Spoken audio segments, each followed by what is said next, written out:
السلام علیکم ورحمۃ اللہ وبرکاتہ۔ جی ناظرین، ایک بار پھر آپ کا خیر مقدم ہے التکبیر یوٹیوب چینل پر۔ آج کا جو ہماری ٹاپک کا جو عنوان ہے وہ یہ ہے کہ امانت کی ادائیگی اور اس کی اہمیت۔ اللہ عز و جل فرماتے ہیں، قرآن شریف کی آیت ہے، ان اللہ یأمرکم ان تؤدوا الامانات الی اہلہا، کہ اللہ عز و جل تم کو حکم دیتے ہیں کہ امانتیں ان کے حقدار تک پہنچا دو۔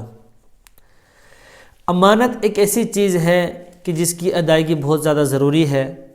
اس پر میں چند ہمارے اکابر علماء دیوبند کے جو واقعات ہیں وہ میں آپ کے سامنے پیش کرنا چاہتا ہوں۔ اکابر کا تقوی نامی ایک کتاب ہے جس کے اندر ایک ہمارے بہت بڑے بزرگ اکابر دیوبند میں سے ہیں، ان کا ایک واقعہ لکھا ہے کہ وہ جب اپنے بچوں کو دارالعلوم دیوبند کے اندر بچوں کو جب پڑھاتے تھے، اس وقت ان کے پاس کوئی شخص ملاقات کے لیے، کوئی کام کے لیے، کوئی مسئلہ پوچھنے کے لیے آ جاتا تھا، تو جب وہ آتا تھا تو اس کی اپنی گھڑی دیکھتے تھے کیا ٹائم ہو رہا ہے، اس کو نوٹ کرتے تھے۔ جب وہ چلا جاتا تھا تب بھی گھڑی دیکھتے تھے کہ بھئی اتنے بجے یہ چلا گیا، اور کوشش کرتے تھے نمٹانے کی کہ وہ جلد از جلد چلا جائے۔ اسی طرح پورا مہینہ گزرتا تھا تو اس وقت کو نوٹ کر کے پورا ٹوٹل مارتے تھے، تو اگر ایک دن بنتا ہے، ایک دن کی جو 9 گھنٹے یا 8 گھنٹے ہوتے ہیں وہ اگر بنتا ہے، تو وہ جب تنخواہ ان کو ملتی تھی تو اس تنخواہ کے اندر اس ایک دن کو مائنس کر کے اپنی تنخواہ لیتے تھے۔ ان کا کہنے کا مقصد یہ تھا کہ جس وقت کو جس چیز کے لیے مجھے وہاں بٹھایا گیا تھا اس کے لیے میرا یہ وقت لگا ہی نہیں، تو میں تنخواہ کس چیز کی لوں؟ یہ ہے امانت داری، اس کو کہتے ہیں تقوی۔ اور حضرت مولانا شیخ الہند کے حالات میں لکھا ہے کہ ان کی تنخواہ 10 روپے تھی۔ جب آپ کی عمر زیادہ ہوئی تو کمیٹی نے، شورا نے مشورہ کیا کہ حضرت کی عمر زیادہ ہو گئی ہے تو ان کی 10 روپے سے ہم ان کی تنخواہ 15 روپے کر دیتے ہیں۔ تو کمیٹی والوں نے فیصلہ کر کے ان کی تنخواہ 10 سے 15 روپے کر دی۔ اب جب ان کی تنخواہ کا دن آیا، وہ پڑھا رہے تھے، تو تنخواہ دینے والا جو شخص آتا ہے وہ تنخواہ دی، اس نے 15 روپے دیے 10 کے بجائے، تو حضرت نے کہا میری تنخواہ تو 10 روپے ہے، 5 روپے واپس دے دیے۔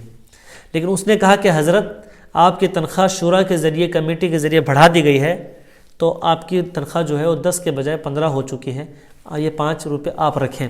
لیکن حضرت نے اس کو کسی بھی حال میں قبول نہیں کیا اور کہا کہ جب میں جوان تھا، تندرست تھا، ہٹا کٹا تھا تو میرے 10 روپے تھے، اب میں کمزور ہو گیا ہوں، نحیف ہو گیا ہوں، مجھ سے اتنا کام نہیں ہو پاتا ہے جتنا پہلے کرتا تھا، تو میری تنخواہ کم ہونا چاہیے نہ کہ زیادہ ہونا چاہیے، اس لیے یہ 5 روپے کا حقدار میں نہیں ہوں، یہ واپس لے جاؤ۔ حضرت نے ان 5 روپے کو نہیں لیا۔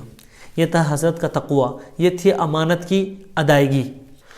حضرت مولانا خلیل احمد سہارنپوری رحمۃ اللہ علیہ کے واقعات میں لکھا ہے، ان کے حالات میں لکھا ہے کہ مدرسے کے اندر سہارنپور میں پڑھاتے تھے کہ جب بچوں کو پڑھاتے تھے تو ایک گدی دی جاتی تھی جس کے اوپر بیٹھ کر بچوں کو پڑھایا جاتا تھا۔ تو بچے جب پڑھ رہے ہوتے تھے یا کوئی دوست، بچے پڑھ کر چلے جاتے تھے، وقت ختم ہو جاتا تھا تو کوئی دوست ان کے پاس بات کرنے کے لیے آ جاتا ہے، یا کوئی جانکار یا ان کا پرسنل کسی کام کے لیے کوئی آتا تھا تو اس سے بات کرتے تھے اور گدی سے اتر جایا کرتے تھے، گدی ہٹا دیا کرتے تھے۔ تو کسی نے کہا کہ حضرت آپ ایسا کیوں کرتے؟ تو کہا کہ یہ گدی مجھے بچوں کو پڑھانے کے لیے دی گئی ہے، جس وقت میں بچوں کو پڑھاتا ہوں اس وقت اس گدی پہ بیٹھنے کا حقدار ہوں، لیکن اب میں پرسنل باتیں کر رہا ہوں، گپ شپ مار رہا ہوں، اور اس گدی میں کیسے بیٹھ سکتا ہوں؟ یہ تھا ان حضرات کا تقوی اور امانت کے معاملے میں اتنا ڈر۔ آج ہمارا حال یہ ہے کہ ہمیں کوئی 100 روپے دیتا ہے تو جب تک وہ سامنے والا ہم سے مطالبہ نہیں کرتا ہم ان 100 روپے کو بھول جاتے ہیں۔ حضرت تھانوی رحمۃ اللہ علیہ نے لکھا ہے کہ دوسرے کی چیز کو آپ کے یہاں عاریت کے طور پر جب آئی جاتی ہے، بھئی کسی کام کے لیے لائی گئی، تو وہ کام ہو جانے کے بعد اس کو اپنے گھر میں رکھنا یہ گناہ سے خالی نہیں ہے، یہ امانت میں خیانت ہے۔ مثلا پڑوس سے یا رشتہ داروں سے کوئی سالن ڈل کر کسی پلیٹ میں آتا ہے تو وہ پلیٹ صرف اس لیے آئی تھی کہ وہ سالن ہمارے گھر پہنچا دیا جائے۔ اب ہم کیا کرتے ہیں؟ اسی پلیٹ میں ہم کھانا کھاتے ہیں اور مزید یہ ظلم کرتے ہیں کہ اس کو واپس پہنچاتے نہیں ہیں۔ تو یہ امانت میں خیانت ہے۔ یہ اتنی باریکیاں ہیں امانت کے معاملے میں جس کے اندر ہماری کوتاہیاں ہیں۔ ہمارا جسم، ہماری آنکھیں، ہمارا کان، یہ بھی امانت ہے اللہ تعالیٰ کی طرف سے۔ اس لیے تو خودکشی کو حرام کہا گیا کہ وہ اللہ تعالیٰ کی ہے، ہمارے پاس امانت، یہ جان ہماری نہیں ہے۔ اگر یہ جان ہماری ہوتی تو خودکشی کی اجازت ہوتی، لیکن خودکشی کی اجازت نہیں ہے، حرام ہے خودکشی۔ میں اپنی آنکھ کو پھوڑ لوں تو یہ گناہ ہے، یہ امانت میں خیانت ہے، کیونکہ یہ آنکھ میری نہیں ہے۔ اسی طرح ہمارے یہ کان ہے، یہ زبان ہے، اس کی ہم صحیح ادائیگی کریں۔ اس کے ذریعے ہم جو بولنے کا حکم دیا گیا ہے، جو صحیح بولنے کے لیے ہمیں یہ زبان دی گئی، جو صحیح سننے کے لیے ہمیں یہ کان دیے گئے، جو صحیح سچ سوچنے کے لیے ہمیں یہ دماغ اور ذہن دیا گیا، اور جو صحیح حلال روزی کمانے کے لیے ہمیں یہ تندرستی اور یہ باڈی دی گئی، ہم اسی کے لیے اگر لگائیں گے تو یہ امانت میں امانت داری ہے، امانت کی ادائیگی ہے۔ ان اللہ یأمرکم ان تؤدوا الامانات الی اہلھا، اس آیت کے ہم مصداق ہو گئے، لیکن ہم اس کے برخلاف ہم اپنے کانوں کے ذریعے جو نہیں سننا چاہیے ہے، اللہ کو ناراض کرنے والے اور اللہ کے نبی پیارا آقا محمد عربی صلی اللہ علیہ وسلم کو ناراض کرنے والے کلمات ہم سنیں گے، موسیقی سنیں گے، اور اسی زبان سے وہ ادا کریں گے جس سے اللہ کے رسول ناراض ہوتے ہیں، اور ان آنکھوں سے ہم وہ دیکھیں گے جس سے اللہ اور اللہ کے رسول کو تکلیف پہنچتی ہے، ٹھیس پہنچتی ہے۔ تو میرے بھائیو، یہ امانت میں خیانت ہے، یہ امانت کی ادائیگی نہیں ہے۔